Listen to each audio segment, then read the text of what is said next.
บอกสิบวชภาคฤดูร้อนปิดเทอมก็เดินทางมาได้แล้วเด้อเราอาจสิได้วันที่2 เมษายนบอกเป็นวันเกิดไอ้สมเด็จพระเทพเนาะวันพระราชสมภพสมเด็จพระเทพอากาศิบวชภาคฤดูร้อนเพื่อถวายเป็นพระราชกุศลนะคือสิเดินทางมากกับมาได้แล้วนะอยู่นี่ก็รออยู่ต่อใด3 หรือ 4พุ่นละประมาณนี้ฝึกหัดลูกเต้าเราล้านไว้ตัวเขาบ่ได้บวชจริงๆเขาบ่ได้บวชเอางบเอาเงินกับไผเด้บวชนี่เพื่อสิสอนธรรมะเพื่อสิฝึกหัดความมีระเบียบความช่วยเหลือตัวเองเป็นสอนให้รู้จักบุญคุณพ่อแม่บุญคุณเจ้าฟ้ามหากษัตริย์สอนต่างๆให้เป็นคนมีความกตัญญูรู้จักระลึกนึกถึงบุญคุณของบุคคลที่ทำบุญคุณเอาไว้ในการก่อนมีบุรพกษัตริย์เป็นต้นบุญคุณของคนที่มีอายุหรือผู้เฒ่าผู้แก่บรรพบุรุษบุญคุณของปู่ย่าตายายมารดาบิดาสอนให้ลูกสำนึกสำเนียกในธรรมจักเคารพกราบไหว้จักระเบียบ บ่แม่นเอาไปเล่นๆทั่วไปแต่มีระเบียบอยู่ในจังหวะที่สอนความจริงของชีวิตให้สักมือหนึ่งเขาได้มีธรรมะเป็นเครื่องคล้องใจธรรมะที่เขาอาจจะจดจำไว้ในตอนนี้ได้นะหลังจากไปใส่ชีวิตแบบโลกได้รับความกระทบกระทั่งอกหักผิดหวังเป็นทุกข์บ่สมหวังดังใจนั่นนี่เขาก็สิคิดถึงธรรมที่ได้จำไปเขาก็สินำธรรมกลับมาใส่ดำเนินชีวิตของเขาเองบ่เฮ็ดผิดพลาดไปมากนะคนที่มีธรรมะเท่านั้นจังสิหาทางออกในชีวิตได้ส่วนคนที่บ่มีธรรมะก็คือสุดท้ายฆ่าผู้อื่นกับฆ่าเจ้าของเฮ็ดผิดหนักไปเรื่อยหนักไปเลยธรรมะนี่เป็นทางออกของทุกชีวิตสรรพสัตว์ธรรมะนี่ใส่ดำเนินชีวิตจริงได้มันบ่แม่นเรื่องจินตนาการมันบ่แม่นเรื่องไกลเกินฝันนะเป็นเรื่องความจริงคนที่มีธรรมะย่อมหาทางออกให้ตัวเองได้เสมอความเกิดที่เป็นทุกข์ที่บ่มีผู้ใดคิดออกได้เลยว่าสิออกจากทุกข์ได้จังใดแต่ธรรมะที่พระพุทธเจ้านำมาแสดงสามารถเฮ็ดทำตัวเองออกจากความทุกข์ได้ขนาดความเกิดบ่มีผู้ใดรู้ว่ามีความเป็นมาสาเหตุของการเกิดมาจากไสและความที่สิบ่เกิดก็บ่มีผู้ใดรู้อีกแต่พระพุทธเจ้าสามารถรู้ได้ในมือมีความเกิดก็ต้องมีความบ่เกิดในมือมีความทุกข์ก็ต้องมีสาเหตุแห่งทุกข์และมีหนทางแห่งการดับทุกข์นั่นนี่แหละคุณค่าของความจริงคุณค่าของพระพุทธเจ้าที่พระองค์เสียสละนำอริยสัจนำความจริงอันประเสริฐที่สิบ่เบียดเบียนไผออกมาแสดงนี่คือความทุกข์เป็นสภาวะที่บ่มีผู้ใดอยากทนแต่ก็จำต้องทนทนที่สุดจนทนบ่ได้ถึงสุดคือตายบ่มีผู้ใดอยากทนแต่ต้องทนแต่ว่าบ่ฮู้จักว่าทนเพื่อหยังมันเพราะว่าบ่มีทางออกมันมีธรรมะทุกคนฟังเพราะว่าแต่สามเณรน้อยๆเด้8 9 10เลยยังบ่ทันได้รู้เรื่องหยังอยู่เด้คนผู้ลูกเขาเป็นอภิชาติบุตรผู้มีบารมีสูงกว่ามารดาบิดานี่แต่เขาเว้าเรื่องบวชมีแต่คนขี้ข้านเท่านั้นแหละไปบวชคนเบิดปัญญาเท่านั้นแหละไปบวชมันสิเว้าไปจังซี่เด้แล้วก็มี99%นะที่สิคิดถึงความจริงของธรรมของนั้นมีอยู่ 0.1 นะมันจะไปทางนี้แล้วจึงบอกว่าคุณของคนหรือบารมีของคนต่างๆที่แยกแยะออกจากคำว่าสัตว์ต่างกันตรงที่คุณธรรมศีลธรรมนี่มนุษย์สเปโตร่างกายเป็นมนุษย์แต่ว่าใจมีแต่ความโลภมีแต่ความโกรธมีแต่ความลุ่มหลงในตนเอง ในมนุษย์เปโตความอยากเป็นไงกระสู้มนุษย์สนิริยะโตเข้าสู่โหมดของสัตว์นรกสัมนิริยะโตขึ้นนรกสัตว์นรกมนุษย์เดรัจฉานโนก็อยู่ในหมวดเดียวกันนั่นแต่มันมีความโลภความอยากนำหน้าแล้วกายเป็นมนุษย์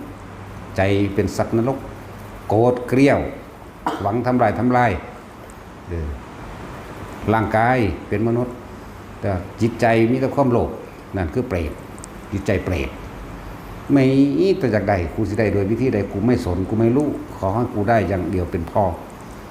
มนุษย์เดรัจฉานโนกายเป็นมนุษย์แต่ว่าจิตใจเป็นสัตว์เดรัจฉานขวางตลอดพวกนี้เขาสิทำดีกับขวางแต่ทำเร็วบ่ขวางทำดีสิไปทำบุญทำทานวัดนั้นวัดนี้อยู่บ้านมึงบ่มีวัดบ่นี่มันสิขวางบัดทุกทุกมุมเด้อยู่เมืองใดก็เฮ็ดได้เบิดละบุญไปเด้แต่ว่าโตมันเองบ่ค่อยเฮ็ดดอกแม่นไปเข้าวัดก็ไปเอาแหละไปเอาผ้าถอยผ้าถาดไปเอาอาหารเมื่อกินบ้านไม่อันใดขอรอคะแลเพราะเอาเมื่อเฮ็ดดำหมักจกเฮ็ดดำมีดดำผ้าหรือเสียมหมักจกหรืออีหยังก็แล้วแต่ที่พ่อเอาได้มันก็เอาไปเลยก็มีขอโดยบ่ให้มันก็เอาไปเลยก็มีนะ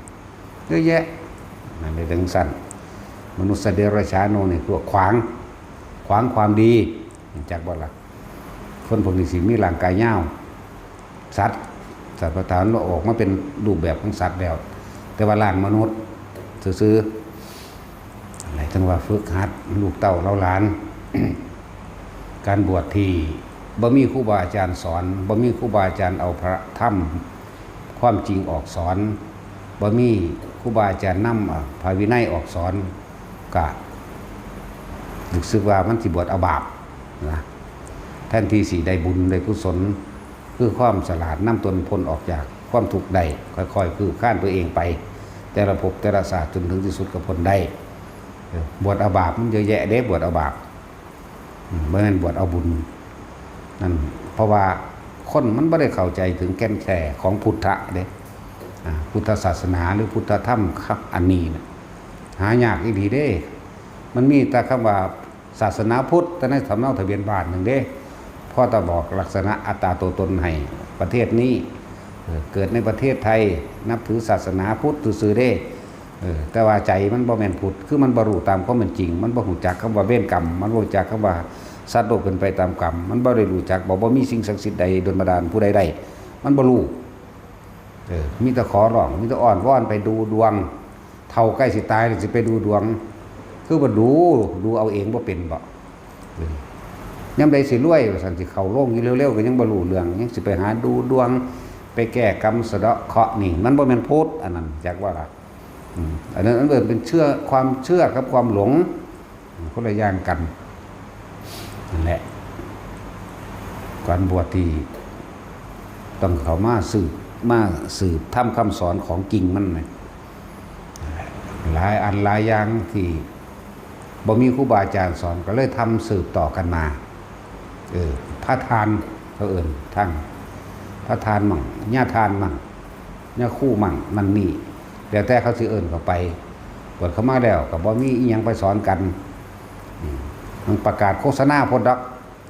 เชิญบวชจังสั่นจังสี่ถวาย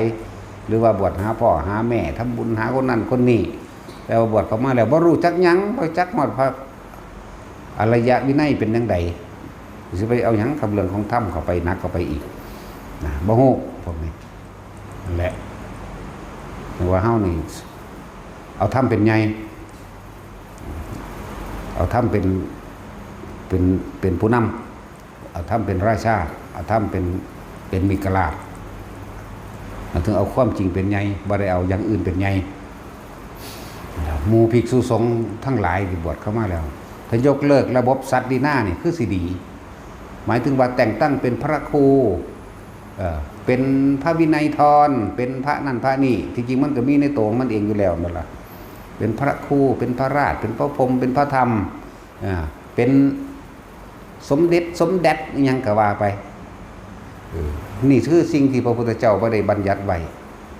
แต่หมู่คณะสงฆ์ทั้งหลายปกครองกันเองโดยอาศัยธรรมวินัย อาศัยธรรมะไปว่าความจริงวินัยไปว่าทางเดินที่พระพุทธเจ้าทรงบัญญัติให้เดินที่นี่เราเรียกว่าเทรวาทก็ว่าหมายถึงว่าเฮาเสือพระผู้ใหญ่สะกอนนะเอาสงฆ์ปกครองสงฆ์บ่จำเป็นต้องไปมีกฎหมายทั้งคนมาควบคุมพระดอก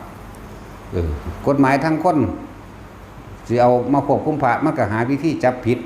หมู่พระสงฆ์องค์เจ้าได้เบิดนั่นแล้วเห็นบอกมันหาเรื่องเดี๋ยวมันก็หาว่าพระเป็นข้าราชการมั่งเป็นบุคคลของรัฐมั่งมีเงินเดือนที่จริงเพิ่นบ่ได้ให้มีนะจักสิตั้งเข้ามาหยังพระสังฆราชสมเด็จนั่นสมเด็จนี่นะอันใดพระพุทธเจ้าบ่ตั้งอยากให้ยกเลิกพระสงฆ์องค์เจ้าผู้ใดก็สร้างถ้าเพิ่นบวชเข้ามาแล้ว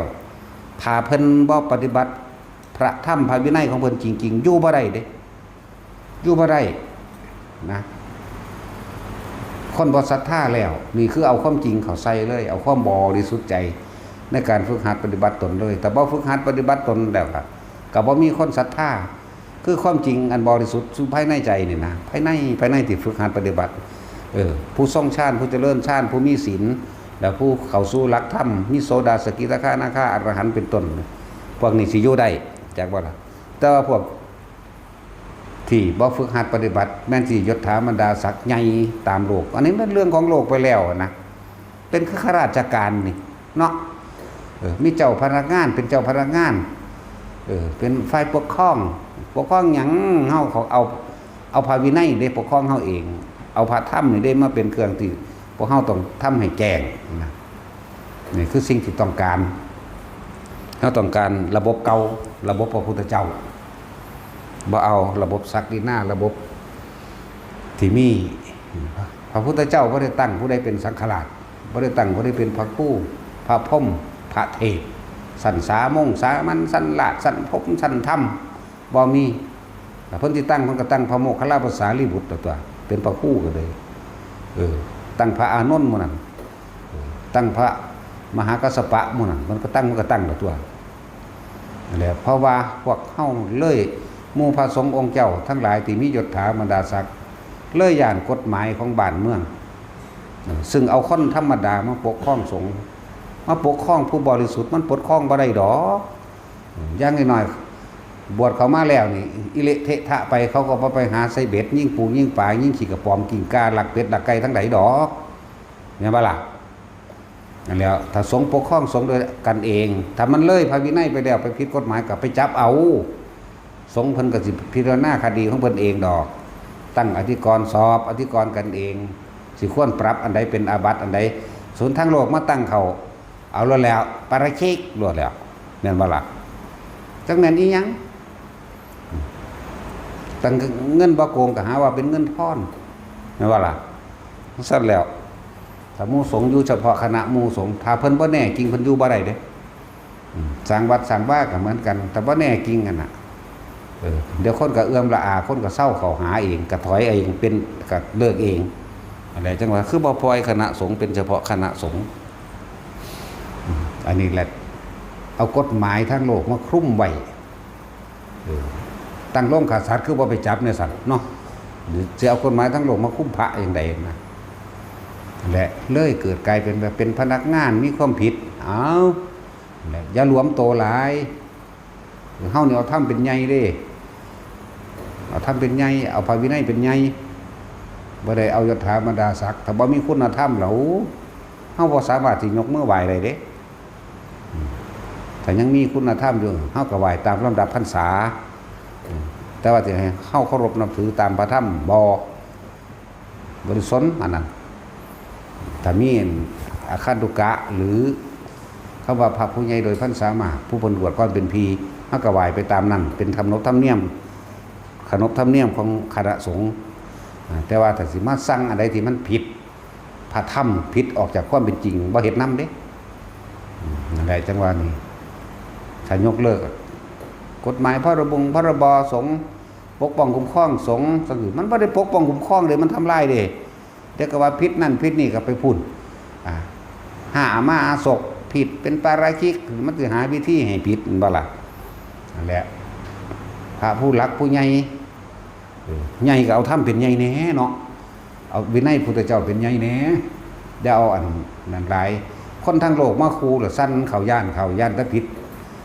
เฮาเป็นผู้นำทางจิตวิญญาณเด้เฮาเป็นผู้นำทาง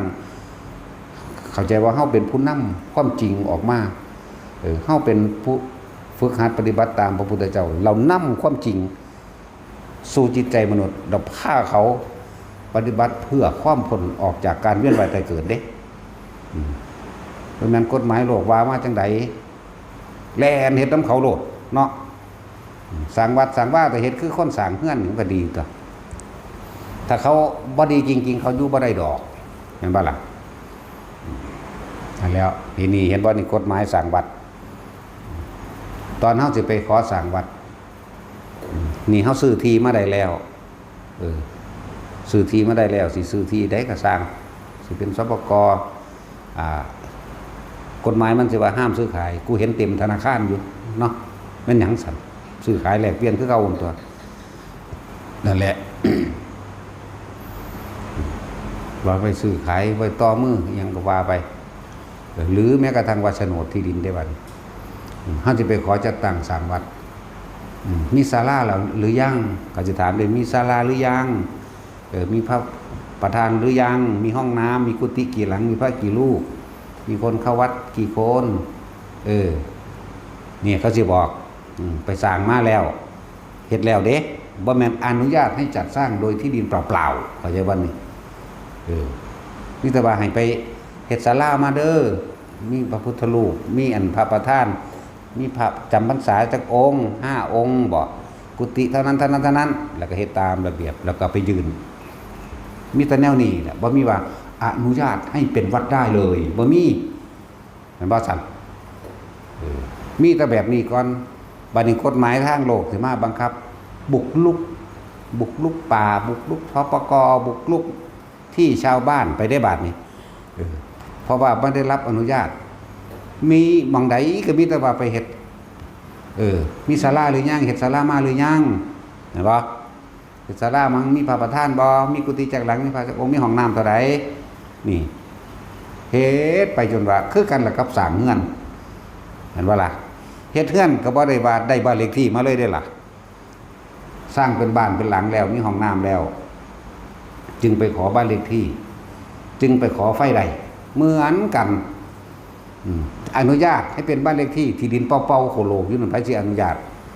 แม่นว่าซั่นวัดก็เหมือนกันก็แบบนี้แหละนั่นแหละมันต้องมีตุกติกเรื่องนั้นตุกติกเรื่องนี้เพราะกฎหมายเขามาแทรกซ้อนเพิ่นเห็นบ่ถ้าร้องหมู่สงฆ์กับอยู่เฉพาะหมู่สงฆ์ปกครองสงฆ์เองท่านเองตาม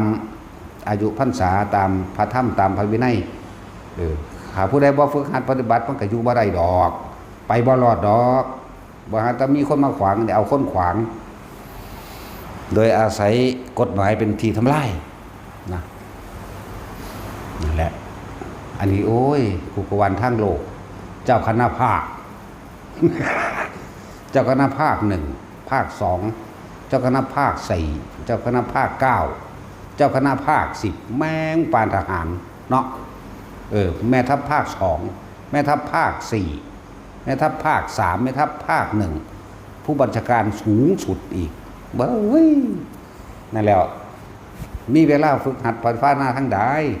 เขาเดียวกับไปประชุมนั่นไปประชุมนี่เวลาไปประชุมบ่ได้เว้าเด้ฌานที่1วิตกวิจารปีติสุขเอกคตาให้ทุกคนตั้งมั่นในฌานนะบ่มีเว้าตั้งแต่เรื่องเอาให้ทำบัญชีรายรับรายจ่ายเงินเข้าจักบาทเงินออกจักบาทไปได้วันนี้อย่าลืมเด้วัดทุกวัดตั้งแต่เริ่มต้นสร้างมานี่เนาะบ่มีเงินของทางหลวงเด้บ่มีเงินของกระทร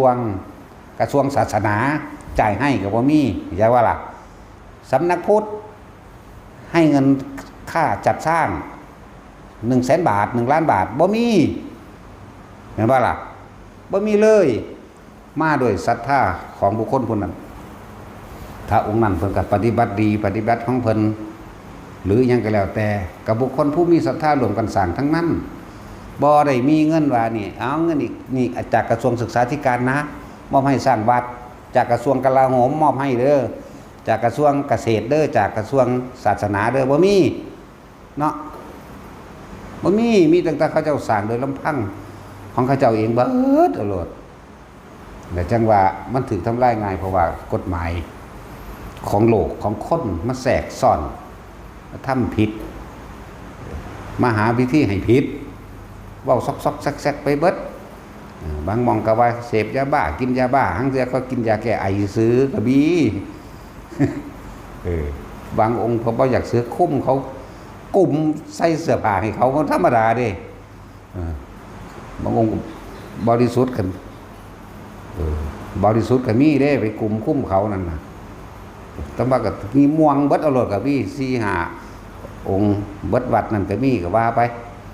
นั่นแหละถ้าสงฆ์เฉพาะปกครองสงฆ์ถ้าให้เขาเจ้าจัดการกันเองโดยพระวินัยของเขาเจ้าเองพระผู้ใหญ่เถระที่เขาเจ้าฝึกหัดปฏิบัติดีแล้วเขาเจ้าก็สิบอกกันว่าเจ้าไปบ่รอดดอกเด้อถ้าสิศึกก็ศึกษาบ่ได้ปุยไปจังซั่นเด้นะหลายอย่างแต่ที่เว้ามานั่นคือยกเลิกระบบนี่ซาบ่ต้องมาปกครองเพิ่นดอกแต่ของนอนกับลูกกับเมียอยู่มั้ยสิมาออกกฎหมายคุ้มครองสงฆ์ปกครองจังไสเนาะนอนกับลูกกับเมียอยู่ผู้ชายผู้หญิงก็นอนกับผัวอยู่พอพุทธลางคนเฮาถามเบิ่งบ่จักหยังเลยเด้ผมก็สอบเอายศเอาตำแหน่งซื่อๆก็มีมั้ยบ่จักหยังเลยแม่นหยังบุ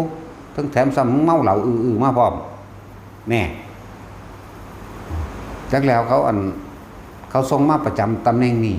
ตำแหน่งเป็นผอพุทธจังซี่แม้ข้าราชการทั่วไปกินเหล้าเมายาหาเชิงกันอยู่มันสิไปปกครองสงฆ์ได้จังได๋ให้เฮาได้เว้ามันสุดยอดเด้แก่นมันโลดเด้เนาะจังซี่พุ่นเวลานั้นก็ยังไปฉลองวันเกิดฉลองอันนั้นฉลองอันนี้กันตบเราตีกลองร้องเพลงว่าอาอยู่เฒ่าหัวงอกบ่ละไปก็ได้เนาะเป็นผอพุทธมั่งผู้บริหารในสำนักพุทธมั่งสิมาปกครองสงฆ์หาแม่งได้จังซั่นโคตรพ่อโคตรแม่อยู่ตั้งมาหยังมันบ่ซั่นพระวินัยพุทธเจ้า 2,560 กว่าปีแล้ว69 ปีแล้วสำนักพุทธก็ตั้ง20 ปีนึงเด้แต่รู้สึกว่าสิมีอิทธิพลเด้เนาะถ้าเอาเงินให้แน่เอาเด้เอาใส่ซองให้ไปดีๆเอาก็หลายก็พระอีกใส่ซองให้ทีละพันเหลือเด้แล้วก็พวกบ่จังยังก็ว่าเอาหน้าเอาตาว่าท่านผอพุทธมาท่านนายอำเภอมาท่านผู้ว่ามาเด้สมโพธินั่นสมเพศนี่โอ้สมเพศบ่ได้สมโพธิดอกเนาะเดี๋ยวยกเลิกได้แล้วเอาทำเป็นใหญ่โลดไปหยังเอาพาวินัยเป็นใหญ่โลดไปหยังทำแล้ววินัยนั่นแหละจะเป็นศาสดาจารย์เราตถาคตแหมคือบอกอันนี้ยกเลิกออกจริงๆพระสงฆ์เฮาบ่เฮ็ดนำกันแล้วเด้ล่ะก็เอาพระธรรมเอาพระวินัยอ่างโลดโดยความบริสุทธิ์ใจจริงๆแล้วนะบ่มีอีหยังสิมาทำลายทำได้ดอกคนผู้นั้นถ้าบริสุทธิ์ใจพระเถระต่างๆหรือเถระนุเถระน้อยเถระใหญ่หรือนั่นก็ตามในหมู่คณะสงฆ์ถ้าผู้ใดเอาธรรมเป็นใหญ่ไว้แล้วเฮ็ดหยังบ่ได้คือบ่มั่นใจในความบริสุทธิ์ใจกับธรรมกับโสดาสกิทาคานาคาคือบ่มั่นใจบริสุทธิ์ใจกับพระวินัยแม่นบ่ซั่นกับศีล227นี่ปาริชิก4นี่สังฆติเศษ13หมู่นี่คือบ่มั่นใจกับสิ่งตัวนี้ที่พวกตัวเองรักษามาแหมเนาะสิไปมั่นใจหยังสิเป็นล่อค่อยผู้ใดบ่ปกป้องบ่มีทางตัวเองต้องเอาความบริสุทธิ์ใจทำตัวเองฉะนั้นบ่มีผู้ใดปกป้องไผใดคำสอนพระเจ้าเป็นอมตะเป็นอมตังอยู่แล้วสัจจังเวอมตะวาจาความจริงเป็นสิ่งบ่ตายอยู่แล้วเป็นเอกะนามกิงเขาบอกพุทธเจ้านั่นน่ะคำไหนเป็นคำนั้น1ไม่มี2อัตหิอัตโนนาโถตนแลเป็นที่พึ่งของตนแน่นอนแม่นบ่ล่ะพวกนั้นเรื่องเด้อตาเฮาสร้างวัดมานี่บ่เคยได้รับเงินสนับสนุนจากกระทรวงทบวงการต่างๆบ่มีเงินจัดสนับสนุนใดๆทั้งสิ้นนี่คือที่พวกเฮาเฮ็ดมาผ่านมาแล้วก็ดีนั่นแหละจักสิจัดงบมาเฮ็ดหยังงบสำหรับอันพระพุทธศาสนาจักผู้ใดๆนะเฮาบ่เคยได้จักเทื่อเนาะ จักสินอกกับไผแล้วบ่จักถีบจักแดนหยังแต่เขามาไล่ก็มีแต่หรือสิเป็นคือเขาว่าแม่นว่าซั่นเขาบ่พอใจเขาบ่ได้เงินนำพระเขาบ่ได้เงินนำหม่องสร้างวัดหม่องนั้นหม่องนี้อยากว่าล่ะเขาเลยมาไล่เขาบ่มีผลประโยชน์นำที่เขามาไล่นั่นบ่ได้เป็นไปตามที่เขากล่าวตูมาเด้เห็นบ่ซั่นแต่เฮาก็อยู่ได้ด้วยความมั่นใจบริสุทธิ์ใจกับธรรมเฮาเด้ธรรมะคือความจริงของเฮาเองเฮาสร้างมาบริสุทธิ์ใจของเฮาเองบ่เคยได้รับเงินสนับสนุนจากกระทรวงทบวงการศึกษาทางใดบ่มีเข้าใจว่าล่ะมีแต่คนโดยกันเองที่มีศรัทธาร่วมกันพุทธบาท2 บาท10 บาทแสนบาทล้านบาทร่วมกันเข้ามาเฮ็ดจังซี่ได้ล่ะอยู่ได้ก็เลยบ่ได้มีเด้ว่าได้เงินจากกระทรวงนั้นกระทรวงนี้บ่มีแม่นบ่ล่ะแต่จังว่าเริ่มต้นแรกที่จริงพระแต่ละองค์นี่หมู่ภิกษุสงฆ์ทั้งหลายนี่เข้าใจดีเบิดเข้าใจอันเดียวกันนี่เดี๋ยวนี้นั่นบ่ล่ะที่เว้ามานี่เป็นอันเดียวกันเบิดบ่แตกต่างกันเลยเหมือนกันเริ่มสร้างต้นแรกมาเหมือนกันนั่นแหละคือบ่ใส่ระบบนี้นะแต่ละวัดแต่เขาสิไปตรวจนั่นตรวจนี่จังซี่ก็บอกสิพากันปกครองกันเองดอกเพราะว่าเฮามีพระวินัยเป็นเครื่องปกครองอยู่เป็นศาสดาอยู่แม่นบ่ล่ะเขาเว้าไปที่แต่เขาเข้าไปเนี่ยบางที่เขาไปยัดนั่นยัดนี่ใส่เด้กระบวนการเสาะกอนบอลทำลายพุทธศาสนามันก็มีแฝงเข้ามาอยู่แล้วแม่นบ่ล่ะแต่ซุมื้อนี้ยังเป็นตาย่านบางที่เขาก็นำคนมาบวชอยู่4-5 ปีก็เริ่มสร้างเรื่องให้ตัวบัดนี้แค่ทำลายชื่อเสียงบ่ให้คนมีศรัทธาแล้วมันก็เสื่อมได้ดอกในบุคคลนั้นในพระองค์นั้นในสถานที่วัดนั่นเข้าใจว่าล่ะเนี่ยถ้าสร้างก็สร้างมาด้วยศรัทธาเด้ซึ่งบ่มีเงินสนับสนุนทางกฎหมายมาสนับสนุนเนาะแบบนี้เขาก็ทำได้โดยศรัทธาคือชื่อเสียงนั่นแหละเห็นว่าล่ะทั้งท่านแล้วยกเลิกที่จริงถ้าพระผู้บวชเข้ามาแล้วแต่ฝึกหัดปฏิบัติหามรรคหาผลของตนโดยความบริสุทธิ์ใจธรรมย่อมรักษาผู้ประพฤติธรรมความจริงโดยความจริงในมรรคในผลความจริงโดยศีลขององค์นั้นความจริงโดยมรรคโดยฌานอิทธิบาทภาวนาขององค์นั้นความจริงโดยโสดาสกิทาคาขององค์นั้นจักรักษาปกป้ององค์นั้นเองโดยสิมีสิ่งที่เหนือกฎหมายเหนือการกระทำก็คือความจริงหรือความบริสุทธิ์ใจของพระองค์นั้นสิปกป้องคุ้มครองตนเองเรียกว่ากฎแห่งกรรมเข้าใจว่าล่ะสิปกป้องคุ้มครองตนเองดอกเพิ่นก็บ่เอิ้นไผว่าปกป้องแต่หังมีอยากว่าล่ะแล้ว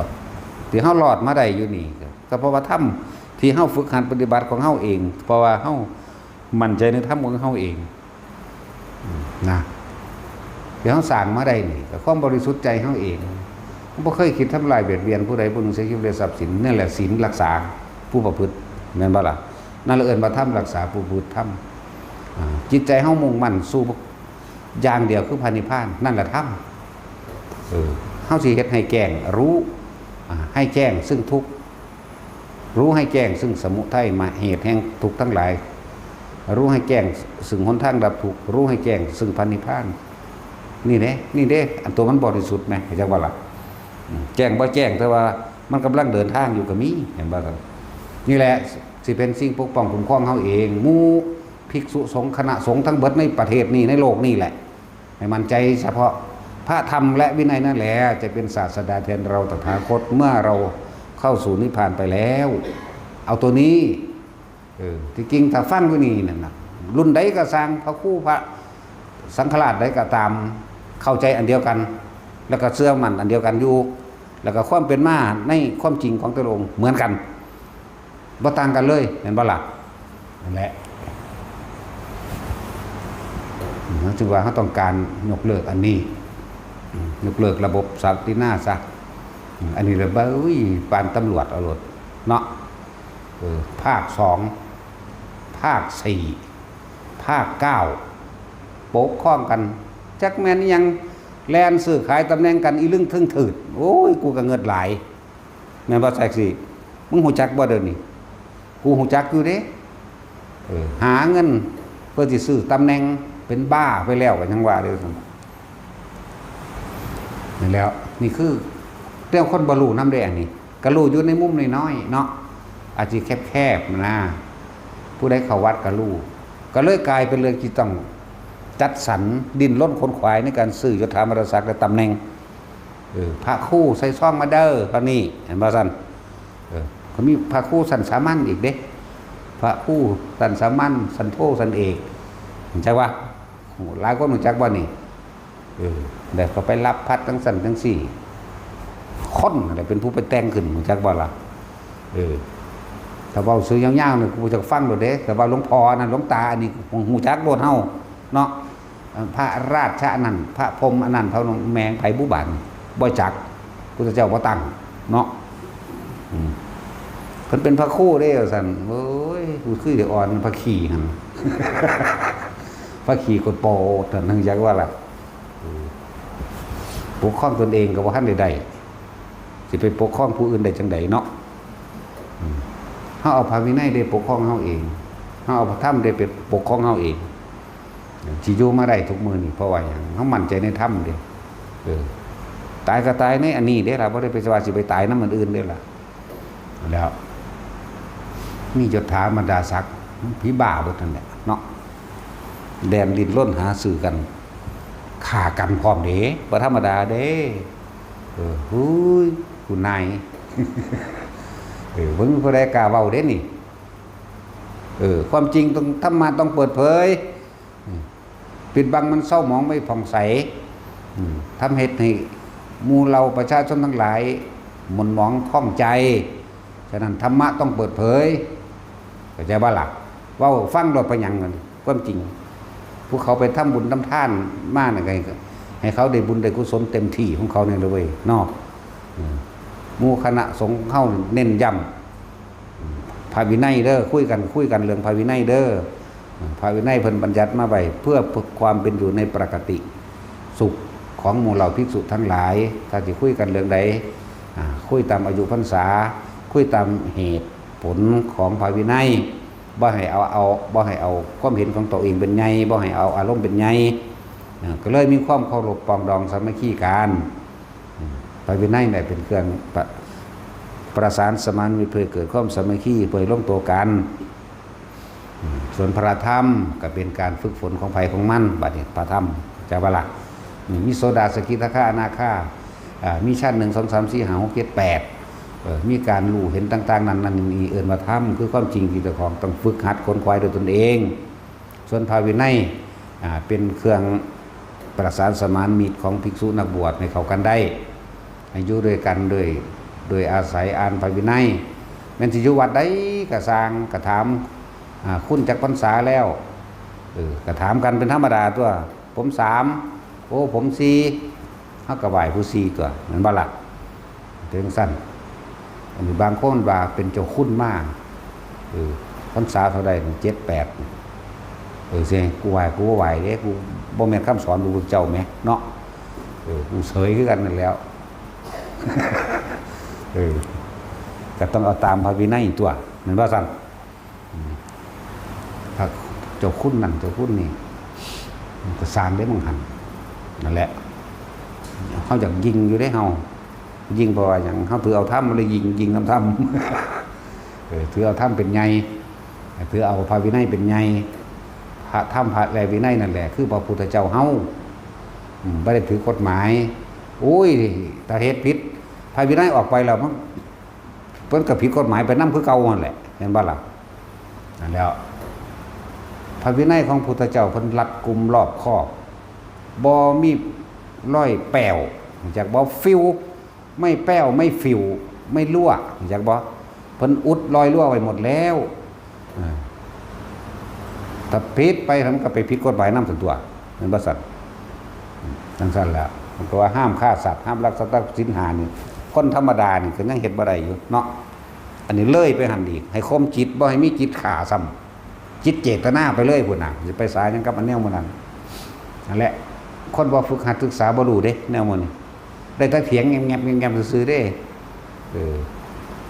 เรียกว่าหมู่ภิกษุนักบวชเฮาเมื่อเข้ามาสู่ธรรมวินัยอันหนึ่งอันเดียวกันแล้วกันครบกันโดยพระวินัย ให้จังหูจักว่าอายุพรรษาเคารพกันโดยเป็นเถระอนุเถระก็ว่าไป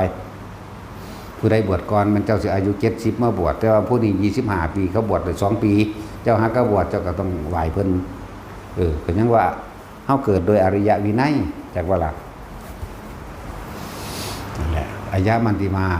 หมายถึงเกิดโดยอริยวินัยต่างหากเกิดโดยพระวินัยต่างหากเด้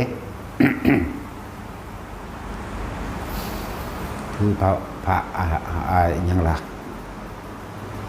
พระองคุลิมานนะอยากว่ายะโตหังภคินินี่เห็นบ่ยะโตหังภคินิอริยายะนี่ชาติยาชาโตนี่อริยายะชาติยาชาโตข้าพเจ้าเพิ่งเกิดใหม่ในพระธรรมวินัยนี้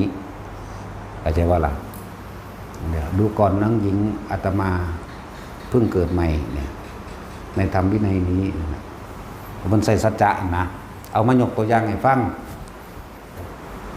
อริยายะชาติยาชาติก็แปลว่าเกิดชาติแปลว่าเกิดอริยายะชาติแต่ที่ว่าภาษาตั้งแต่ข้าพเจ้าเกิดมาโดยอริยชาตินี่เพิ่งเกิดได้นี่ที่จะจ้องทำลายให้สัตว์ทั้งหลายเสียชีวิตนั้นและทรัพย์สินนั้นไม่มีเลยด้วยการสัจจะของข้าพเจ้านี้นี่ขอให้ลูกในครรภ์ของน้องหญิงตลอดทั้งน้องหญิงจงปลอดภัยด้วยเถิดแปลสั้นๆให้ฟังยะมันติมาชาโตชาตินาพิจารณามิสันติปานังชีวิตาบโรไปตาเตนะสัจเจนะโสติเตโหตุโสติไตคับพัสสะนี่คำเต็มมั่นแปลเอาเฉพาะมาให้เข้าใจนะและ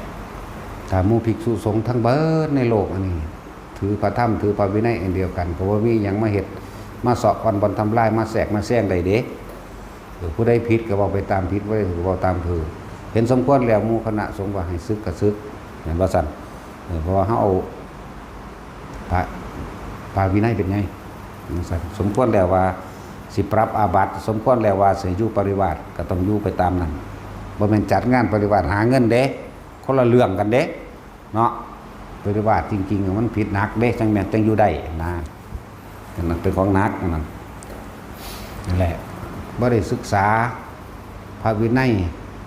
แต่ว่าศีล5เจ้าของก็บ่ได้แล้วนั่นบ่ซั่นศีล8ของฤาษีชีไพดาบททั้งแม่ชีแม่ขาวนี่ก็บ่ฮู้อีกมาศีล10ของเน้นอีกอันนี้มาศีล227ก็ว่าไปอีกเนาะบัดนี้มันบ่แม่นที่227นั่นน่ะมัน 2,000 กว่าพุ่น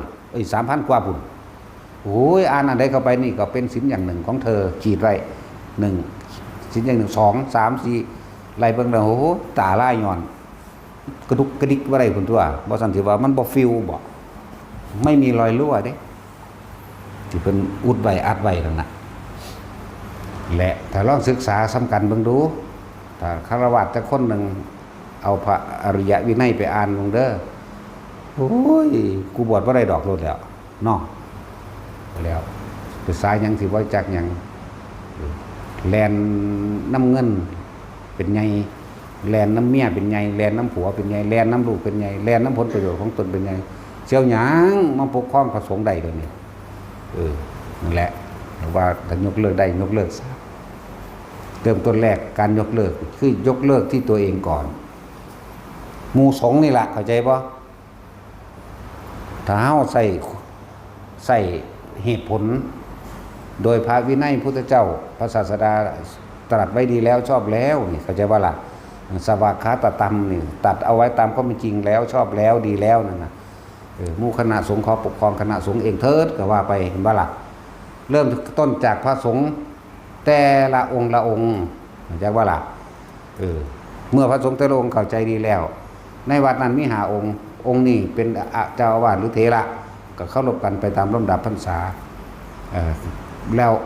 กฎหมายกับเขามาบังคับยังบ่ได้เพราะว่าหยังเวลามีความผิดเพิ่นก็ชำระอธิกรณ์กันเองก็สิซึกคนก็ซึกกันเองสิเอาไว้เพิ่นก็ไว้กันเองทำโทษเพิ่นก็เอาทำโทษกันเองให้อยู่ปริวาสกันเองทำโทษกันเองนั่นแหละทั้งว่ายอมรับเพราะว่าหยังมันบ่ได้พากันศึกษาบางคนก็ว่าบวชนั่นแหละบวชตามประเพณีหรือบวชพรรษาหนึ่งบวชให้พ่อให้แม่นะ บวชตามความเชื่อต่างๆที่ทำสืบต่อกันมาเนาะก็บ่ได้หยังโลๆเล่ๆไปกินข้าวแลงแกงร้อนซื้อมะม่วงมาม่ามันก็ว่าไม่เรื่องก็ขาดบาดตายย้อนดอกแต่ว่ามันก็หลายๆอย่างที่เฮ็ดให้คนที่ยังไม่มีศรัทธายังไม่เกิดศรัทธาบ่แม่นทำลายพุทธศาสนาดอกทำลายบ่ได้แต่ว่าทำลายความเชื่อหรือความเห็นต่างๆของคนผู้นั้นทำลายตัวเองและทำลายผู้อื่นซื่อๆบ่แม่นทำลายหลักใหญ่ใดหลักธรรมก็มันก็คงอยู่สั่นแม้พระพุทธเจ้าจะเกิดขึ้นไม่เกิดขึ้นก็ตามธรรมะยังอยู่จังสั่นเป็นอมตะคือมีอยู่ตลอดการทุกเมื่อก็ใช่ว่าล่ะพระศาสดาพอเกิดขึ้นมาล่ะอาศัยประสบการณ์ตนเองมารู้มาเห็นแล้วก็ยังนำความจริงนั้นออกมาเด้เพิ่นบ่ได้เป็นผู้ไปตั้งขึ้นมาเด้โสดาสกิทาคาอนาคาแม่นบ่ล่ะเพิ่นบรรลุไปแล้วเพิ่นยังมาเว้าเอาที่หลังนะมรรคผลนิพพานเพิ่นก็บ่ได้ห้ามให้ผู้ใดไปสวรรค์หรือนิพพานเด้แม่นบ่ล่ะซั่นแล้วเพิ่นก็บ่ได้ห้ามว่าผู้ใดฝึกหัดแบบนั้นแบบนี้แล้วบ่ให้ไปนิพพานดอกก็บ่แม่นไปได้คือเขาตามที่เขาละตัณหาของเขาเจ้าได้เองมันบ่ล่ะสมัยพุทธเจ้าบ่เกิดกับเป็นปัจเจกพุทธะเป็นผู้รู้เฉพาะตนเป็นผู้พ้นเฉพาะตนเด้นี่ปัจเจกพุทธะแม่นบ่ล่ะผู้ใดสอนเบิ่งธรรมชาตินี่ล่ะแม้พระพุทธเจ้าโคตมะของเฮาเองพระพุทธเจ้าโคตมะเฮาเองบางศาสตร์เพิ่นก็เป็นพ่อของพระปัจเจกเข้าใจว่าล่ะยังละแต่เว้าไปตามตำรามากครับสองผัวเมียอยู่นำกัน40ปีบ่ได้ลูกไปแตะต้องกันจังได๋จังว่าไปเกิดลูกมาถึง500หมู่ลูกชายทั้งหลายเหล่าเป็นนางเบิ่งสะบัวซื่อๆก็บรรลุอรหันต์เลยเป็นพระปัจเจกไปเวลาเข้าพรรษาก็ไปจำพรรษาอยู่ในภูเขาคันธมาศแน่บางชาติพระองค์ก็ได้อยู่เอากันอยู่มีลูกผู้เดียวรักดุจดังดวงใจหวังให้ลูกเป็นใหญ่เป็นโตทางการบ้านการเมืองพยายามผลักดันลูกเนี่ยบางชาติเพิ่นก็ยังเป็นบัดผลักดันลูกไปจังซั่นแต่ว่าลูกด้วยความสังสมบารมีของเพิ่นมาเอาเองไปนั่งอยู่ริมน้ำสระบัวดอกบัวบานมือแรกก็เห็นดอกบัวมันกำลังสิพ่นน้ำจักน้อยมือ2พ่นมาจุ่มๆมือ3บานขึ้นมีแมงมีผึ้งมีแมลงผู้มีผีเสื้อมาเก็บกินน้ำหวานมันแต่ว่าละบินหนีมือ4มาดอกบัวนั้นเริ่มหักข้อลงแม่เพิ่นก็ตัดสู้อริยสัจเฉยเด้อล่ะนั่นให้สอนล่ะเพราะว่าสิ่งที่เพิ่นสั่งสมเอาไว้ในจิตเพิ่นเองเข้าใจบ่บ่มีใครสอนได้ตัวนั้นก็เลยบรรลุธรรมเป็นพระอรหันต์สมัยนี้ก็เลยมาเอิ้นเว้าเปรียบเทียบให้แยกแยะความต่างกันว่าพระปัจเจกพุทธเจ้ากับพระอรหันต์นั่นแหละนั่นบ่ล่ะท่านแหละคัตตัสรู้โดยตนเองโดยบ่มีผู้ใดบอกสอนกับธรรมชาตินั่นแหละสอนกับธรรมชาติที่เพิ่นเคยมีสังสมของเพิ่นเอาไว้แล้วเพียงแต่ว่ามีผู้ใดต่อให้แต่บ่มีผู้ต่อบัดนี้มันต่อของมันเอาเองเข้าใจว่าล่ะคือสิ่งที่เพิ่นที่บรรลุแล้วในศาสตร์นั้นมือแรกก็ดอกบัวพ่นจักน้อยมือ2พ่นขึ้นมาเบิดมือ3บานมีแมลงภู่เข้าไปมือ4เริ่มหักคอลงแล้วก็เหี่ยวแห้งโดยล่าบรรลุอรหันต์เป็นพระปัจเจกมากกับพ่อเพิ่นนั่นน่ะที่มีความหวังว่าสิส่งเสริมลูกให้เป็นข้าราชการให้เป็นเจ้าเป็นนายอกหักผิดหวังเสียใจหลายแต่ว่าล่ะมีเด้บางศาสตร์เพิ่นเป็นแบบนั้นครับแม่เพิ่นน่ะเมื่อเพิ่นก็เห็นสัจธรรมแล้วคนเฮาก็ย่อมมีความคิดของไผของมันนั่นสั่งสมมาไม่เหมือนกันบุคคลใดผู้สั่งสมนี่อันนี้ธรรมเพิ่นก็เกิดเองหลังจาก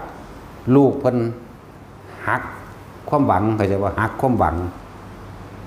หมายถึงเพิ่นสิอยากให้ลูกเพิ่นได้เป็นปุโรหิตไปเป็นเสนาบดีนะบรรลุอรหันต์แล้วเหาะไปสู่ภูเขาคันธมาศเลยเด้เพิ่นก็มาสลดสะเทือนใจของเพิ่นเองสิ่งที่ตั้งไว้เกิดขึ้นก็มีสิ่งที่หวังไว้เกิดขึ้นก็มีสิ่งที่หวังไว้ไม่เกิดขึ้นก็มีสิ่งที่ไม่หวังเกิดขึ้นก็มีเกิดขึ้นก็มีนั่นเพิ่นก็เลย2ผัวเมียเลยพากันออกบวชเป็นฤาษีใช่ว่าล่ะจังซั่นแหละ หลายอย่างอยู่หลักอันที่พวกเฮาบ่ได้รู้ได้เรียนได้อ่านเนาะ แล้วจังว่าตาสงเอาพระธรรมและพระวินัยเป็นไงก็บ่มีหยังเฮ็ดเฮาได้ดอกอันนี้มันแทรกซ้อนเข้ามาโดยเอาคนมาปกครองก็พอดีล่ะเป็นจุดหล่อแหลมที่เขาสิมาทำลายได้ประชุมมานี่ให้เปิดอีหยังบัญชีทุกวัดรายงานค่าใช้จ่ายทุกวัดบางวัดเนาะบ่มีจักบาทเนาะบ่มีผู้ใดเข้าเพราะว่าหยังไม่มีบุญไม่มีกุศลดึงดูดเข้าใจว่าล่ะนี่ตัวสำคัญมันเลยเด้นี่คือธรรมะนี่คือตัวสำคัญถ้าบ่มีบุญกุศลในตนเองไผสิดึงดูดเข้ามาได้ผีกับผีมันจะไปทำบุญน้ำไผเปรตกับเปรตนั่นล่ะนั่นแล้วบางองค์เพิ่นอยู่ในป่าหลีกเล่นออกจากผู้คนก็นำไปจนได้จนได้ออกจากป่าก็มีออกมานั่นแหละมันเป็นโดยธรรมชาติของมันอันนั้นบ่ล่ะแน่อยู่ไสคนก็ตามเจอแต่คนมีบุญสยางล่ะคนมีศีลแล้วก็มีธรรมมีหลักธรรมแล้วก็ในโสดาสกิทานาคาของเขาเจ้าเองอยู่ไสเขาก็นำหาดอกถ้าบ่มีเจ้าสิมียศบันไดก็สร้างดอกมีแต่ไปหาคมหิงเอาเฮ็ดกฐินมาเด้อเฮ็ดป้ามาเด้อเดือนนี้ให้ได้เท่านั้นเด้อไปประชุมกันเนาะนั่นแหละบ่มีเด้ประชุมกันเรื่องท่านว่าจังได๋ช้ำนั่นในชั้นที่1บ่เป็นจังได๋ตอนท่านอยู่ในทรงชั้นที่1ที่2อาการความรู้สึกเป็นแบบใดปิติแบบใดท่านละกิเลสแบบใดมีนิมิตแบบใดบ่มีนี่แต่ว่าอันนั้นอันนี้นี่เด้อนี่เขาติมาเด้นี่โลกก็มาแฉะเนาะแต่อันนี้มาเด้อเห็นมากองละพัน เดี๋ยวจะมาจัดพิธีต้อนรับเจ้าคุณนั่นเจ้าคุณนี่ต้อนรับคุณผู้นี้มาเด้นายอำเภอสิมาบ่รักไปหาเอาใจเขาละบาดนี่ผู้ว่าสิมาเด้บ่ได้เด้เสียหน้าเสียตาว่าเนาะอุ้ยบ่จกกี่ดังฟาดดากปากมัน ไปเอาใจอีหยังกับจังสันมันเพิ่มมาสแตกมันก็ไปนอนกับเมียมันอยู่นี่เนาะมันสั่นแล้วมันสิมีอีหยังไปเอาใจกิเลสตัณหาผู้อื่นก็เอาใจกิเลสตัณหาเจ้าของพร้อมเนาะมันสั่นแล้วบางทีก็ไปเซิร์นพอพูดมากไปเซิร์นคนให้ซ่องเขาความเด้ธรรมดาเด้ใส่ซ่อง1,000มันเด้ปะซ่องพระกู200นึงเนาะแต่สินเว้าเรื่องของเฮานี่ละเอาตามเป็นจริงของเฮานี่ก็ได้เห็นบ่สัตว์บอกว่าจะไปเฮ็ดก็ยังไปใส่ให้หัวหาหรืออีอ้วนก็เลยตายหรือว่าอีงานท้องแตกแล้วว่าจังซั่นแล้วแต่ว่าตั้งแต่คนไปฟ้องอย่างเขามาหาเฮ็ดว่าได้เดี๋ยวเขาสั่งดีบ่ดีมันบ่ว่าหาดอกแลนมาด่าเฮาโลดโลกวัชชะอีหามึงยังเชิงกับผัวมึงอยู่มึงบ่ได้ผัวมึงบ่เชิงบ่มึงขี้ไล่มึงว่าถ้ากูว่าโลกวัชชะเสยอยู่โอ้ยอีผีปอบจังซั่นแล้วจักแม่นอีหยังแลนมาด่าเฮาโลดบักอันนั้นก็บ่เคยมาทางนั้นเฮาบ่รู้จักเฮาซ้ำมาเว้าพื้นเฮาให้เฮาฟังซ้ำตัวเนาะมาตำหนิเฮาเฉยเฮาก็หัวเฉยล่ะ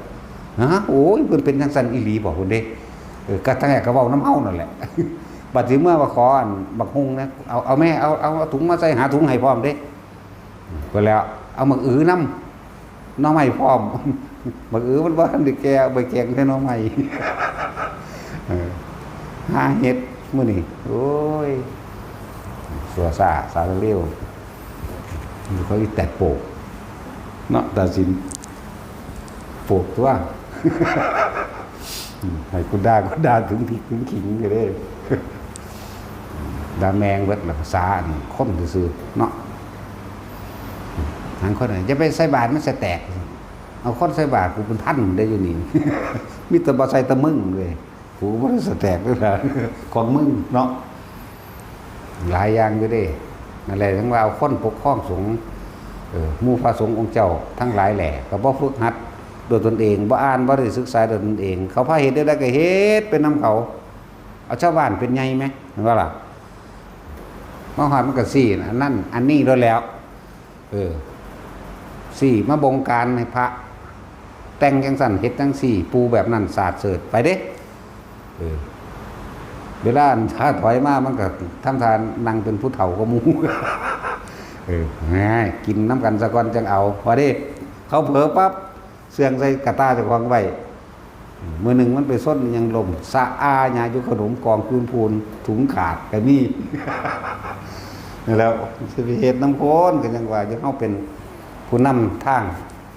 สติทางจิตทางวิญญาณเขาเป็นผู้นำทางนำผ้าสัตว์ออกจากความหลงออกจากความเห็นแก่ตัวออกจากสิ่งเหล่านี้ก็ต้องมั่นใจในตนเองตัวเขาคือว่าย่านไผ่เนาะกูย่านแมงไผ่เด้ย่านพระพุทธเจ้ามันนั่นเด้ย่านกระต่ายว่าย่านกระต่ายย่านหาแมงอย่างไปก็เลยเป็นนั่นคือเบาถ้ำเป็นไงตายน้ำถ้ำโอ้ยเธอหน้าสูงกว่ากันก็แล้วกันหน้ามันบรรลุยังก็ดีจากว่าล่ะมันเป็นอุดมคติมันอิ่มจากว่าล่ะเฮาพอใจเฮาอิ่มใจให้ภูมิใจแล้วว่าเฮาได้รักษาพระธรรมพระวินัยไปดีแล้วตายก็ตายเถอะนะแม่นอันพวกเขาเซิ่งลูกเซิ่งเมียอยู่เขาอยู่นั่นเขาก็ตายคือกันไหมตัดสินก็ตายเนาะตัดสินแน่กูได้ก็ตายเบิดตัวเป็นนั่นคือว่าตายโดยอุดมคตินั่นก็สัตว์นั่นแล้วนำไปเฮ็ดเบิ่งเด้อเบิดพระสงฆ์องค์เจ้านี่แหละเริ่มต้นจากเจ้าของเองพระน้อยบวชใหม่กูศึกษาพระวินัยกันหน้าศึกษาธรรมกันหน้าเหมือนบ่ล่ะศึกษาเอาที่พระไตรปิฎกมีทุกวัดคนนั่นแหละเอามาถวายไว้ถวายแล้วคนสร้างวัดคนถวายพระไตรปิฎกคนกะถาตำหนิพระเห็นว่าพระขันเพาะอันนั้นหรือว่าท่านแม่นพระบวชเข้ามาแล้วขันเพาะศึกษาพระวินัยเพราะศึกษาพระธรรมเนาะว่าศึกษาว่าปฏิบัติพร้อมวันนี้คนพวกนั้นก็เลยตำหนิเห็นว่าล่ะเขาก็เลยอ้างว่าวัดเขาสร้างเนาะแม่นได้ล่ะนั่นแล้วที่ถ้าเฮาสร้างวัดในใจเฮาเองทุดงควัด13ข้อบวชมาแล้วก็มีมาแต่มื้อแรกศึกษาเอาแน่แบบฝึกหัดปฏิบัติไปบัดนี้แม่นเขาสิเป็นผู้สร้างวัดเป็นเจ้าภาพสร้างก็ตามแม่นเขาสิถวายพระไตรปิฎกก็สร้างถ้าเฮาศึกษาดีแล้วเฮาก็นำความจริงที่เฮาฮู้เฮาเห็นตรงตามหลักธรรมคำสอนตรงตามหลักพระวินัยตรงตามพระสูตรต่างๆพร้อมมันก็แย่งบ่ได้ตัวเห็นว่าล่ะเพราะว่ายังอำนาจธรรมมันอยู่นี่อำนาจท่านอยู่ในความบริสุทธิ์ใจเป็นอำนาจธรรมจากคนบ่แรงใดสิเสมอด้วยแรงกรรมหรือแรงแห่งธรรมบ่ได้ดอกเข้าใจว่าล่ะฝืนบ่ได้เด้มันสิเป็นอีกอันนึงมีความกดกันไว้อยู่ด้วยความบริสุทธิ์ใจต้องการตัวเองก็บ่ฝึกหัดปฏิบัติคนชาวบ้านว่าจังได๋ก็ว่าไปเฮ็ดไปน้ำเขาแม่เห็นบ่ล่ะอยู่นี่บ่ไปน้ำไผเด้พระพุทธเจ้าเท่านั้นเด้จักสิบอกได้จักว่าล่ะนิมนต์ไปไสก็บ่ไปเขาก็ว่านิมนต์ก็บ่ไปแมงบ่สแตกเราเบิ่มๆอยู่ก็สิไปติแม่นบ่สัตว์สวดนั่นสวดนี่บ่ไปแล้วเด่นให้โลดทวนอยู่ไหมมาเขาเฮ้ยโดนแล้วแต่ว่าถ้าอ่านพวกมาสวดแม่นบ่สัตว์มันเสียเวลาเล่นเขาเนาะเป็นความจริงทั้งนั้นแหละแต่เขาบอกมันว่าแม่ดับโดดแม่แล้วเสื่องกันจุกกระเดิมซึ่งว่าแมงน้ำกูโอ้ความจริงโดดนะอย่าว่ากูเว้าละมกอย่าว่ากูเว้ารุนแรงนะสูฟังแล้วสูศูนย์ใส่กูสูก็ไปเสื่องกันอีหลีไหมตัดสินเราบ่ศูนย์แล้วก็ยังเสื่องเนาะตัดสินแล้วก็ยังยอมรับแล้วเท่าเราก็เลยนึกสั้นแล้วมันก็มาเกิดมาตายน้ำอันเดียวนี่ตัวไผก็เลยมาเกิดมาฆ่ากันอยู่นี่กินกันไปกินกันมาเกิดเป็นสัตว์เดรัจฉานมั่งเป็นปลายเขากินมั่งเป็นกบเป็นเขียดเขากินมั่งแล้วก็เกิดเป็นคนมากินเขามั่งกินกันไปกินกันมาอยู่นี่ก็เรื่องอันเดียวนี่ตัวเนาะที่ทำทานอย่างจากอายคือหลายเดี๋ยวบางได้ลูกไผ่ลูกเคยพวกเรา แข่งสัตว์ตัวหรือจะเอาแบบพระโบราณเทศ พระโบราณเทศดีเด้เป็นความจริงล้วนๆเด้เพิ่นบ่ได้ง้อเด้ตั้งแต่เลยเฮากับโบราณคือกันนั่นแหละเฮากับบ่ง้อแมงคือกันนั่นล่ะนั่นล่ะตอนนี้หมู่ภิกษุสงฆ์ที่ฟังอยู่ตั้งตนอัตตะสัมมาปณิทิจะตั้งตนขึ้นไว้โดยชอบธรรมโดยเอาธรรมคำว่าโดยชอบธรรมคือโดยธรรมเป็นใหญ่จึงเรียกว่าอัตตะสัมมาปณิทิจะเมื่อเฮาตั้งตนขึ้นมาโดยธรรมแล้วเอาธรรมเป็นใหญ่แล้วมันก็เอตัมมังคารมุตตะวังนั่นแหละเป็นมงคลอันหนึ่งของเจ้าของแล้วเห็นบ่ล่ะก็ศึกษาเอาเองแล้วก็ฝึกหัดปฏิบัติตัวเองตัววันนี้เข้าสู่หมวดสติปัฏฐาน4นี่หลักธรรมนี่หลักการที่เข้าสู่การบรรลุโสดาสกิทาคาอนาคาเข้าสู่ความรู้อริยสัจสี่เข้าสู่ปฏิจจสมุปบาทเข้าสู่ความเห็นอนิจจังทุกขังอนัตตาได้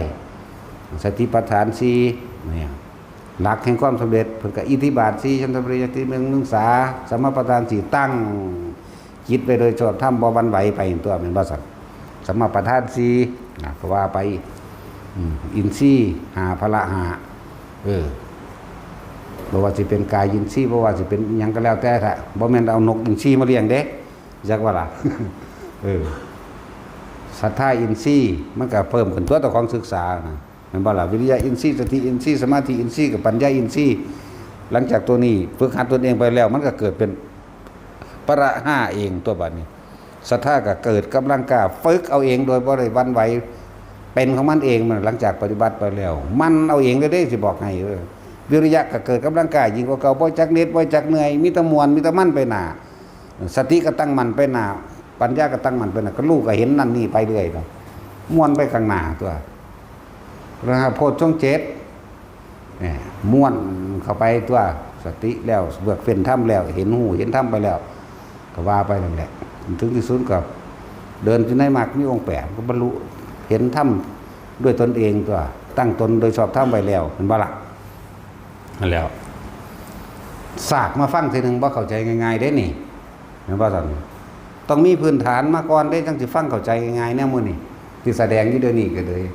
เห็นว่าพุ่งเบงไปนี่นะสากมาฟังค่อยก็จับผิดตำหนิกูนี่แหละตำหนิด่ากูก็ไปเชิงกันอีหน่าใหญ่แห่งคักเนาะจังซี่ขวนบ่เชิงนี่ว่ารุ่นเป็นโรคเบาหวาน น้ำท่วมปอดหรือเป็นโรคไตแน่แหละกระดูกผุมุ่นนั่นแหละเนาะสั่นแล้วแหละอยากให้ได้เว้าเด้สู้เอาความรู้นี่มาจากไสเห็นบ่สั่นสู้เฮ็ดได้คือครูบ่เนาะสั่นแหละแต่เว้าความจริงรับบ่ได้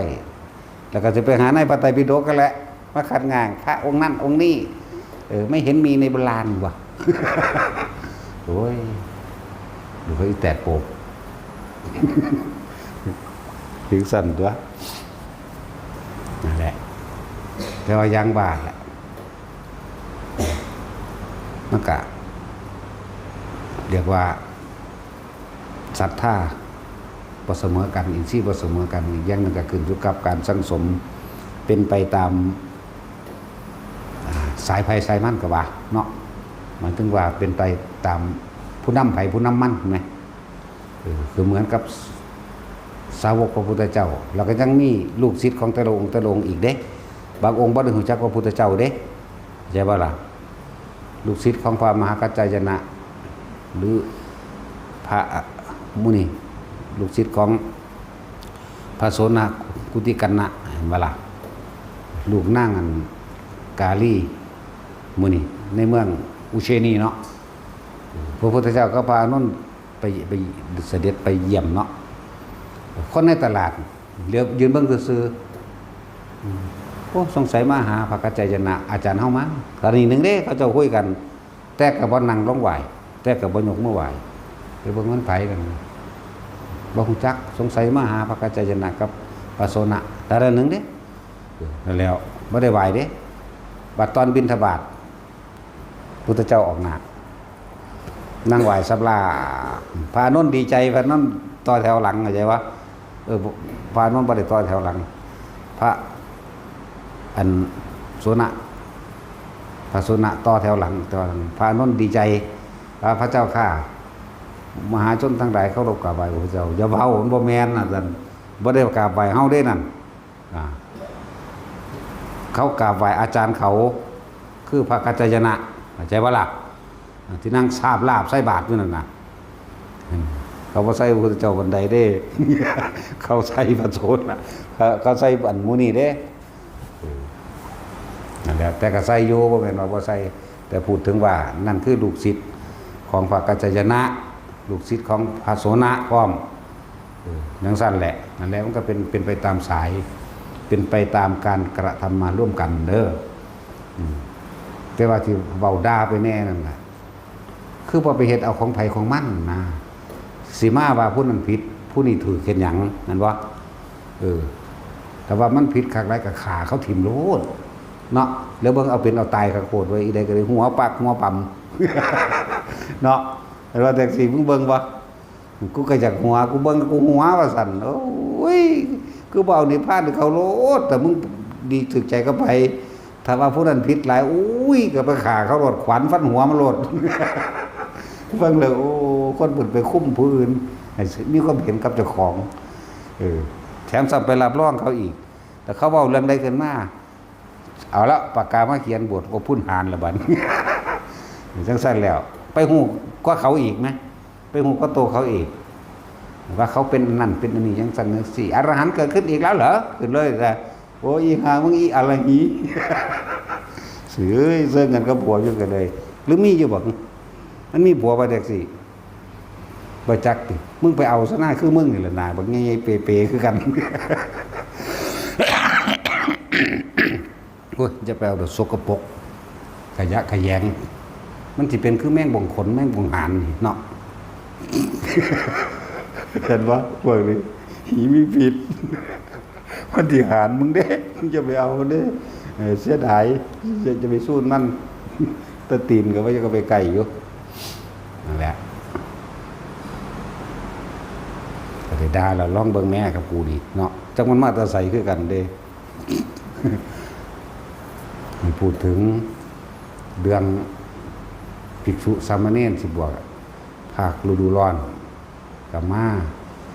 สีรองดับเอาไว้กกคอทั้งเบิด แบบนี้เน้นจัดไปพุ่นทั้งเบิดให้ไปฝึกหัดเดินจงกรมฝึกหัดเดินจงกรมทำสมาธิฝึกหัดสวดมนต์ถึงเวลานี้ยังพักนั่นแหละเพิ่นปฏิสอนหลายอย่างในนั่นแหละหลวงพี่เจ๋งก็สิมีความรู้ด้านปริยัติอยู่หลวงพี่งูดิน องค์ดำเพิ่นองค์ดำนั่นแหละหลวงพี่ปวกก็เอาไล่ไปคมไปคู่เขาแน่เลยเนาะมันเป็นตาอาเหยืองจักว่าลากกับแก่ เขาบ่ย่านเขาอาเหยืองมึงจักอาเหยืองบ่มึงจักนักเดียมบ่พวกบ่มีการศึกษา มึงจักขี้เดียดบ่เนาะแล้วไปเอาเองไปเปิดพจนานุกรม ฉบับโบราณเด้แต่ยินเจ้ามึงจักอาเหยืองบ่ จังซี่มึงฮู้บ่โอ้ยบักบ่มีการศึกษาเอ้ยอาเหยืองก็บ่ฮู้จักนักเดียมฮู้จักบ่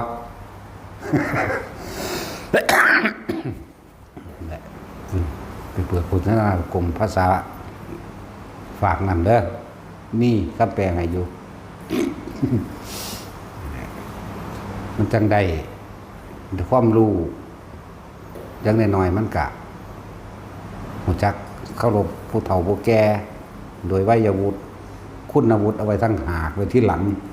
วัยวุฒิก็หมายถึงว่าคนที่มีอายุมากแล้วคำไม่เท่าทรงโซ100 ปีด่าคนแวกก็ให้เคารพโดยวัยวุฒิรู้จักวัยวุฒิบ่ผู้แก่ตามการเวลาซื่อแต่ว่าหมาบ่แดกก็มีเนาะแดกตะหมา นั่นก็คือธรรมะอันหนึ่งเด้อยากบอกเกิดแล้วต้องแก่ต้องแก่ต้องชราเหมือนบ่ซั่นนั่นก็เป็นธรรมะอันหนึ่งโดยธรรมชาติตามที่ฟ้องว่ามาส่วนคุณวุฒิบ่ได้เกี่ยวกับวัยวุฒิบ่เกี่ยวกับอายุเข้าใจบ่นี่คุณวุฒินี่น้อยก็มีคุณวุฒิ หนุ่มก็มีคุณวุฒิแก่ก็มีคุณวุฒิคือคุณธรรมนั่นเองคุณธรรมได้คืออาวุธอันปกป้องเจ้าของไปก็ดีก็จะว่าล่ะมันก็เลยเอิ้นวุฒิก็ว่าวุฒิภาวะก็ว่าหรืออาวุธก็ว่านั่นแหละจังว่าคนที่มีคุณธรรมคนที่สร้างประโยชน์แก่สัตว์โลกจะไปแตะไปต้องเด็ดขาดเด้อาวุธของเขาเจ้าก็คือบารมีเขาเจ้าก็คือธรรมของเขาเจ้าเด้ตัวเขาเองจะมีหยังป้องกันบ่ล่ะเขาเจ้ามีคุณธรรมได้เป็นเครื่องป้องกันเขาเกิดกลายเป็นบุญจริตขึ้นมาเองเด้เข้าใจว่าล่ะแล้วสิ่งใดสิมีคุณค่าสูงสุดแต่เฮาจับตัวบุคคลขึ้นมาคือพระพุทธเจ้ามีคุณค่าสูงสุดในจักรวาลและอนันตจักรวาลหาประมาณบ่ได้รองลงมาคือเพื่ออริยสงฆ์นั่นแหละเห็นบ่ล่ะมันสั้นแล้วมีบุญคุณสูงสุดเมื่อถ้าบ่มีพระพุทธเจ้านำธรรมออกมาแสดงก็บ่มีพระสงฆ์จักว่าล่ะถ้าบ่มีพระสงฆ์สืบทอดตามธรรมะก็สิมีเป็นพระปัจเจกไปถ้าเป็นผู้มีคุณอันสูงสุดก็เลยมันบ่ล่ะนั่นแหละจึงว่าทุกอย่างพุทธธรรมสงฆ์จึงดึงออกจากกันบ่ได้เป็นหนึ่งเดียวกันและที่อันเขาแช่รูปภาพพระพุทธเจ้าออกไปผู้ใดอยากเอาไปเผยแผ่ต่อก็เอาไปได้เลยรูปอันที่เขาแช่ออกไปนั่นแหละติดรูปพระพุทธเจ้าดีกว่าติดเหล่าติดกันพนันตัวเนาะมันมีผู้หนึ่งว่าไปเอาเรื่องของภาวะกะลิมาแต่ว่ากับใครเนี่ยแก่ตัวไม่อยู่ อ่านในคอมเมนต์แสดงความเห็นดูก่อนวักกะลิเธอจะมาอะไรกับเนื้อหนังมังสาอันเน่าเปื่อยไรสอนเอาเนาะก็ดีดอกเขาก็เราฟังก็ดอกติดภาพพระพุทธเจ้ากับติดเหล่าติดยาอันไหนดีกว่ากันดุนเห็นป่ะสันติดเหล่าติดยาสิภาพเป็นบาปลงนรกมกใหม่บ่แม่นบอกติดภาพพระพุทธเจ้าก็ยังไปสวรรค์พรหมโลกดีบ่ดีไปวันที่พานใดพุ่นตัวแม่นบ่พระภักกะลิตนแรกเพิ่นบ่ได้บวชโดยว่าเพิ่นศรัทธามันมรรคผลนิพพานเด้เพิ่นบวชแค่ว่าขอให้กูได้ไปนั่งเบิ่งพระพุทธเจ้าเท่านั้นเด้แม่นว่าล่ะเป็นเวลา4 ปีได้ก็ได้ว่าถ้ากูได้เบิ่งข้างหน้าเบิ่งข้างหลังเบิ่งข้างข้างใกล้หรือไกลก็สร้างขอให้ได้ไปนั่งเบิ่งบ่ได้ฝึกหัดปฏิบัติหยังเด้เพิ่นยินดีเพิ่นฉันทะเพิ่นพอใจในรูปพระพุทธเจ้าเพิ่นเบิ่งแล้วเพิ่นก็อิ่มอกอิ่มใจนั่นก็เป็นชาติอันนึงของเพิ่นแล้วเด้ล่ะบ่ไปฆ่าไผเด้ล่ะเนาะการเวลานานบ้านเขาบารมีแก่กล้าขึ้นจิตตั้งมั่นแล้วพระพุทธเจ้าสิแสดงแบบหักออกเลยเพิ่นไล่หนีออกจากวัดเธอสิมาเอาหยังกับร่างกายแห่งเราตถาคตอันเป็นของเน่าของเปื่อยอันเป็นของผุพังอันเป็นของบ่จีรังอย่างยืนเธอจงไปเสียจากที่นี่นั่นโอ้ยหายงวยออกไประบาดที่บวชมานี่บ่ได้หวังว่าสิมรรคผลนิพพานนี่หยังขอให้ได้นั่งเบิ่งพุทธเจ้าขอให้ได้เห็นแต่ละมื้อแต่ละเว้นขอให้ได้เห็นก็เป็นว่าถ้ามื้อบ่ได้เห็นพระพุทธเจ้าแล้วชีวิตเฮาก็เบิดความหมายไม่รู้จะอยู่ทำไมเห็นบ่ล่ะตัดตายแล้วเห็นบ่นั่นน่ะจังซั่นตัวตัดตายแล้วมีจิตใจมุ่งมั่นว่ากูต้องตายเท่านั้นถ้ากูบ่เห็นพระพุทธเจ้าย่างจมขึ้นไปลำพึงลำพันในความตายของเจ้าของเองชีวิตนี้หาความหมายอะไรไม่ได้อีกแล้วหนอถ้าเราไม่ได้เฝ้าไม่ได้เข้าเฝ้าไม่ได้เห็นพระพักตร์ของพระศาสดาจมไปบนไปถึงจุติหน้าผาอันหนึ่งสูงชั้นตัดสินใจโดดลงเลยนั่นแหละเขาตัดตายนี่จังว่าล่ะแต่ว่าในระหว่างทำกลางสิตกลงสู่พื้นพุทธเจ้าก็แสดงพุทธนิมิตแสดงธรรมในระหว่างทำกลางหอดพื้นเนี่ยวืดมาบรรลุอรหันต์พอดีเหยียบพื้นซ้ำแน่แต่จังสั้นก็ยังมีนะศึกษาในก้อนที่ว่าเขามันรอบขอบก่อนจักบ่รอบรู้เลยรู้ให้รอบกระจกย่อมมี6 ด้านเนาะกระจกหูกระจกตาหูจมูกลิ้นกายใจ6 ด้านบ่ด้านนอก6ด้านใน6เป็น12มันบ่นั่นแล้วเป็นอายตนะ12มันบ่แบ่งออกเป็น3การเป็น3เท่าไหร่16 3 12 3เป็น36เนาะ 3.63เป็นเท่าไหร่108นั่นแหละกิเลสปัญหาตัณหา108เพิ่นบ่ได้เว้าเล่นเด้นั่นแล้วรอบให้มันรู้ให้มันรอบจักว่าล่ะเอาไปศึกษาตัวเองตัวบ่แม่นแต่ค่อยจับผิดผู้อื่นเจ้าสิเป็นภิกษุสงฆ์องค์เจ้าก็สร้างข่อยเว้าโดยพระวินัยพร้อมข่อยโดยให้เจ้าย้อนขึ้นมาหาตนเองเนาะเฮากล่าวมาย้อนหาตนเองเด้คำที่เขาเรียกว่าสิว่าตำหนิก็บ่ว่าเตือนมาเนาะแต่ว่าเพิ่นก็แก้ตัวใหม่อยู่ดอกติดภาพพระพุทธเจ้าดีกว่าติดเหล้าติดยาน่าแก้ใหม่จังไปสวรรค์พรหมโลกได้นั่นบ่ซั่นเหมือนกันแหละกับคนติดพระเครื่องเขาก็บ่ว่าติดพระเครื่องดีก็อันติดยาบ้าตัวเนาะแม่นบ่สัตว์ดีก็ติดอันการพนันดีก็ตีไก่ตัวแม่นบ่ล่ะติดชกชิงวิ่งเล่าแม่นบ่ล่ะทั้งสั้นเลยมันก็เป็นระดับของไผมันอยู่ที่แรกก็อาศัยลูกทั้งนั้นแหละเข้าใจบ่ล่ะบัดอาศัยลูกอาศัยลูกซะก่อนคือจังเฮาเห็นพระพุทธเจ้าเพิ่นออกมาบวชนั่นเป็นรูปของพระเราเข้าใจบ่นี่อาศัยรูปแบบคือแต่งตัวแปลกประหลาดเนี่ยแม่นบ่ล่ะบาดจังสั้นแหละอาศัยรูปซะก่อน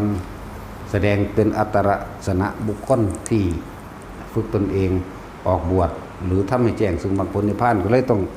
แสดงรูปร่างกายแบบนั้นรูปแบบนั้นนั่นแหละคนที่สิเอาไปเผยแพร่ต่อก็เอาไปได้เลยเด้อ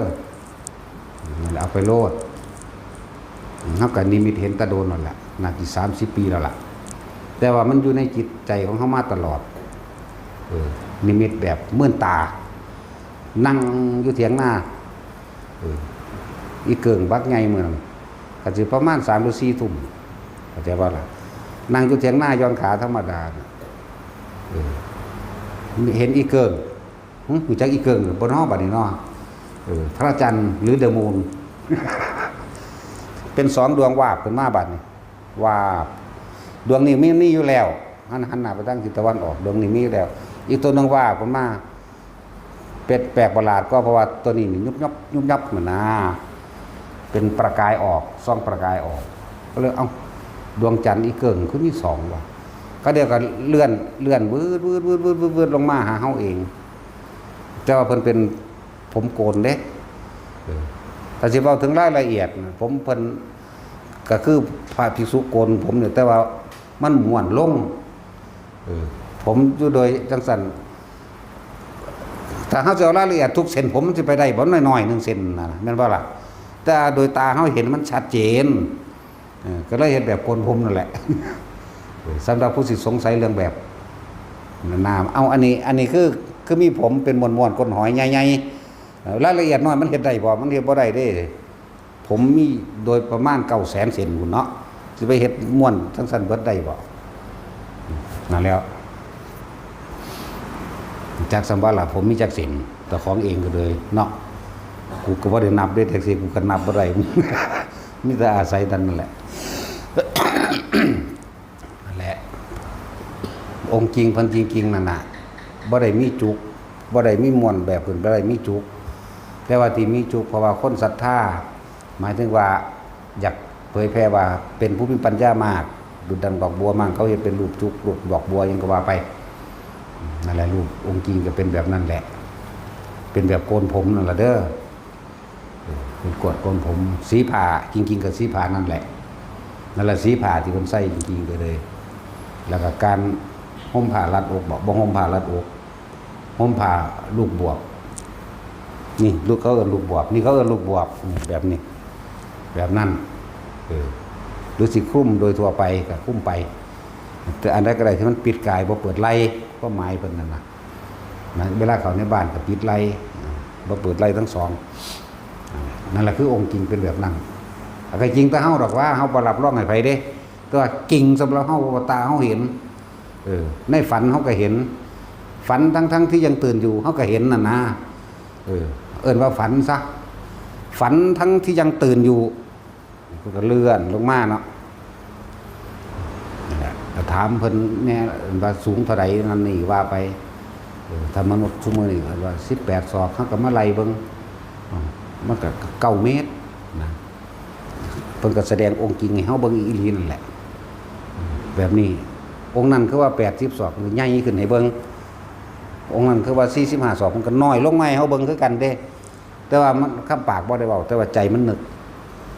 พุทธเจ้าองค์นั้นสูงเท่านี้เพิ่นก็เฮ็ดให้เบิ่งแล้วรูปร่างหน้าตาของพระศาสดาหมายถึงว่าเหมือนกันคล้ายกันหมดทุกองค์ไม่แตกต่าง